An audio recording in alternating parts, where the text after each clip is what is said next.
ईमान लाते और जो कुछ अल्लाह ने इनको दिया था उसमें से खर्च करते तो इन पर क्या मुसीबत आ पड़ती। और अल्लाह इनको खूब जानता है। अल्लाह किसी की जर्रा भर भी हक तलफी नहीं करता। और अगर किसी ने नेकी की होगी तो उसको कई गुना कर देगा और अपने हाथ से अजर अजीम बख्शेगा।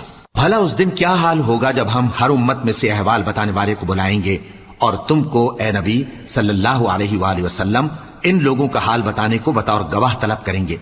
उस रोज काफिर और पैगंबर के नाफरमान आरजू करेंगे कि काश उनको धसा कर जमीन बराबर कर दी जाती, और वो अल्लाह से कोई बात छुपा नहीं सकेंगे।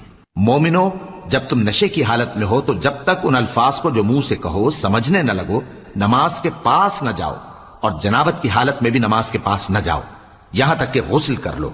हां, अगर बहालत सफर रस्ते चले जा रहे हो और पानी न मिलने के सबब गुस्ल न कर सको तो तयम्मुम करके नमाज पढ़ लो।